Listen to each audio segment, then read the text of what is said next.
in January 2011. But there wasn't this kind of rebirth to Hearts or anything going on.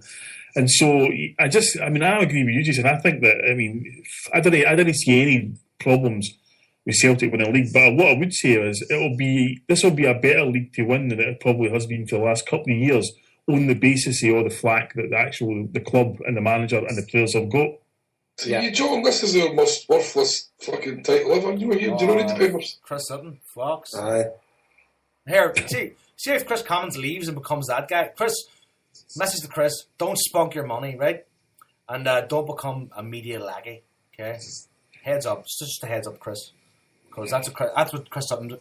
Chris Sutton had his best time at Celtic ever in his career. Well, apart from winning the Premiership with Blackburn, but that was his best time as a player. Fuck, you know what? Fuck Chris Sutton. We shouldn't even talk about him on this show. I know. Son die that cunt. Chris Sutton talk is done. I'll make you happy. Anyway, Liam Henderson. Aye. The young lad from Birmingham. Write some blogs on him. He'll be there. The young lad from Birmingham. Liam Henderson. Fucking outrageous accent. He only wears Adidas.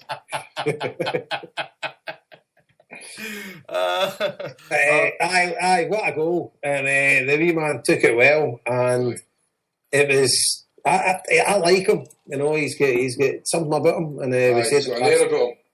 Aye, he has. Rosy red cheeks. He said lovely rosy red cheeks. Yep. But, it just looks like he's really enjoying himself as well. And it looks like he's not over... For an 18-year-old, he looks like he's one of the boys, if you know what I mean. Like, you know, the hang with Ezagiri, he was copying Ezagiri's celebration, that, and all doing the two fingers pointing to the sky and that, having a laugh. And even just when he was getting... I don't know, Jason, if you've seen him handing over the champagne. No, I've never seen him. It was him and Matthews at the end of the game. And just the way he's spoken, he's all laughing, he's all cheery. He's no shy, but at the same time, he's not got any sort of big headiness about him or anything like that. He just looks like a really, really nice wee boy, sort of. He's just a really likeable character for me. Aye. Well, I can sort of a wee bit vouch for that, because when I had my eldest son at Celtic Park meeting the players and stuff before Dundee game, Henderson was in the squad that day, but didn't actually get stripped, and so he gave my eldest his top. Just he didn't have to do it, and he just, he made my son's year by doing it, and he just handed it over. Said, "There you go, you can have it, Alex. I'm not going to be there."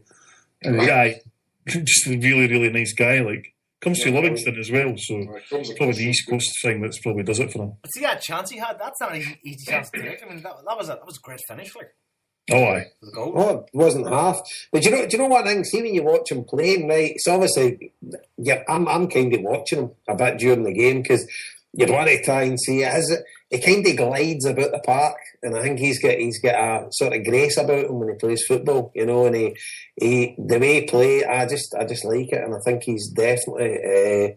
I've got high hopes for him. He's a worker. He's a definite worker, like. It was good to see as well. He said in his interview it was just a wee bit of dead leg he had, and he'd be totally fine. So because obviously went off injured, like Aye. I've just got a text there for one of our pals of the show, Jim, and the Aberdeen Sunday kick-off time's unconfirmed, and it says there's some rumours that it might be moved to a Monday night for Sky. Celtic have already kiboshed that. Have they? Aye. Right, it says Man City Liverpool's a midday kick-off Sunday, so no Sky Monday game just now, so there's rumours it could be a Monday, but so Celtic have kiboshed. Aye, they said that they didn't want any kind of Monday fixture whatsoever, because they know how unpopular it is, you know what I mean? Aye. You would maybe think for them, but for a sort of selfish point of view, it would be better for a Monday because less Aberdeen fans would travel down to the game or something, but I don't think surely we should be. You should want more Aberdeen fans at the game. Yeah. Makes a better atmosphere. But aye, so there you go. So, what's next to talk about then? My list is exhausted here. Your list is Your list of what? How? Of names of players. That's all I wrote down. Like, that's the plan that goes into this show. I have a tiny post-it stuck to the computer that has Matthews, Commons, Griffiths, Beaton, and Wee J on it. That's all it says. So what about Paul? You'd maybe know about kit deals and stuff like that. Is this this going to be the last season under Nike? Yep, it is. I think actually you might. Nike have basically fucked their football department, for what I can gather, and I believe once Celtic drop them, which is going to be this season, Man City I think is the only one real big club that they'll have left, as everybody else seems to have left them. Celtic will be in talks for about 3 months and done a deal back in October with New Balance. New Balance are completely rebranding themselves. They've dropped the Warrior. They've dropped that. That's gone. That's getting completely dropped for that. And I actually think that Celtic might announce it next week. The deal's in. But what I do know is the deal is worth substantially more to Celtic than the Nike deal ever was. And I think that the relationship with Celtic and Nike was really poor at the end. I mean, you've only got to ask, your guys like your Chaz Duffys and all that. I mean, you've got one Nike Town, one of the biggest Nike stores in the world in fucking New York, and can they get a Celtic strip in it? Do you know what I mean? When you're flooding out all the other stuff, and they're in there all the time trying to get it. And that's what was pissing Celtic off big time. And so New Balance is going to be the new kit sponsor. So I would suggest no to bother buying any Nike training gear or anything like that. So I seen a couple of mocked up New Balance Celtic kits there last week or the week before on Facebook. Let's just say I hope they're not. I hope they're just made up by somebody else. Tell me something. See this Warrior, is Warrior New Balance? Is it the same company? It is, but they're not doing that anymore. Right, okay. They've got to actually rebrand the whole New Balance brand, if you like. They've got to try and push into football.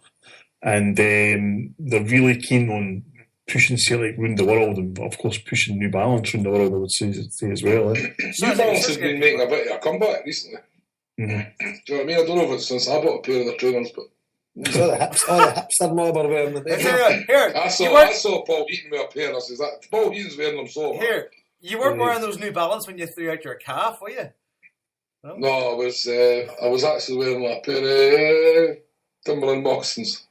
Moccasins? What? Yep. Story Hiawatha's teepee. I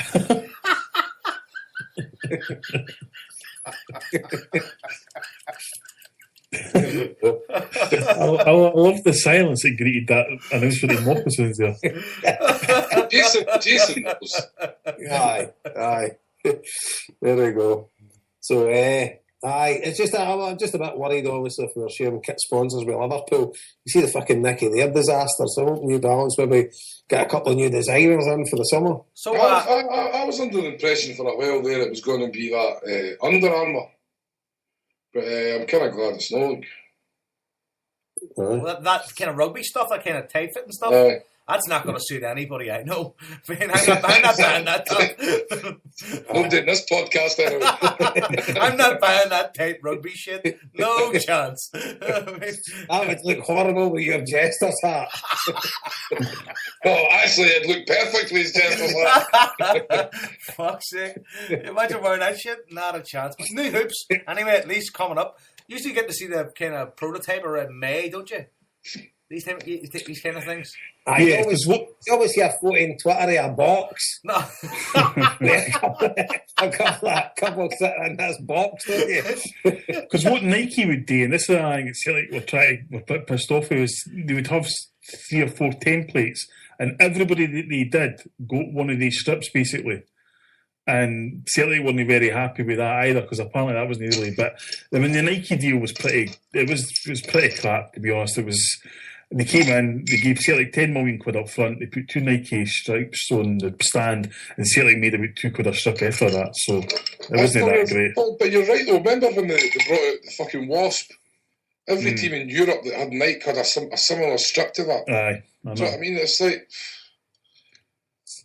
Aye. And at the end of the day, look, I don't know if it was today with Celtics doing, but your typical fortnight and holiday, people at Glasgow Fair and things like that, last 2 weeks in July, Celtic bring out their new strips in August. Aye. You know, and you say to yourself, bring them out at the start of July and you'll sell thousands more. Because people that wouldn't normally buy them would just, if you're going through Glasgow Airport going on holiday, you'd just buy one. It's not a typical holiday time for the Higgins family, I'll tell you. Holidays every fortnight. On his way to Lapland at Christmas. I want to tell everybody where you were staying at the weekend, do you? It's high society. Well, I didn't know he owned it, but I was in the, 2 weeks ago. He was touring the Highlands. Know what I mean? And the Campbells and the Rivers. Now he's in the establishments. He was. I stayed in a wee residence in Charlotte Square. Put it that way. He was bringing in the Murray Empire. You never woke up Sunday morning and see Paul Larkin across the road with a video camera, did you? No, I was inside the room. No, so sorry. It's if he fucking buys a residence in Charlotte Square, that's when we should worry. Well, to be fair, boys, I got it as one of the secret deals, so I didn't exactly know where I was staying. 58 quid for the night for me in London. No expense spared, boys, you know. Everything in Charlotte Square is a secret deal. Sounds really Masonic and all that. Here's a wee secret weekend for doing that, no? Laterooms.com, 4-star hotel, centre of Edinburgh. Geese it. Just press the button, there you go. Succulent lamb for your dinner. Oh, is that, mate?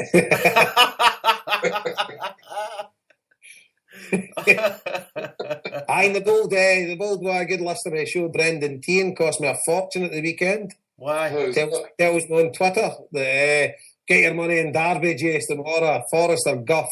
So a double Derby and Celtic. Brilliant. We won up as well. Here, Brendan Tean's actually in the chat room. Harper, he's making assertions about the size of Celtic jersey you're going to need. So, he's saying triple XL for Harper. And he also made a point the other week about... but that's just so he can get it out of his head. It's not to do with his belly. Listen. I've never had a bigger size than double XL in my life. But that's the thing is, Harper, he made a point the other week about mentioning me at McDonald's, right? Brendan, I've seen photographs. You're no Brad Pitt, pal. Let's be honest here. I know, right? That's not... Don't be acting like you're fucking about to fight in the UFC. I mean, by the way, right now, good discussion. We're talking about Brendan. Brendan's a good lad. The bit of blather with him on Twitter earlier on in the week, and it was after Sevco. The fans were out rioting or whatever they were doing. They were actually banging windies. A protest, fucking 2 years too late. So this was reported that the way they were looking at it as if there was 75 deaths outside Ibrox, you know. All of it was a couple of Neds banging windies, right? And these Celtic fans are coming out on Twitter, and I'll not be going to the semi-final. It's going to be too bad, and you're saying, what? So Brendan kind of backed me up. I says, hell will need to freeze over before I'm missing this game because of the fannies. Do you know what I mean? And it's like, what are you expecting? And they think, the atmosphere. See these bedwetters that go on the internet now and try and portray this as like some sort of death match. And you're just saying to yourself, well, it's a game of football.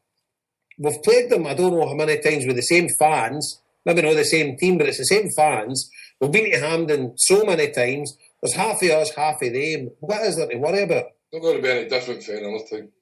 Exactly. But people think there is. People think, there's an atmosphere now that's like... I mean, they were banging windies at Ibrox.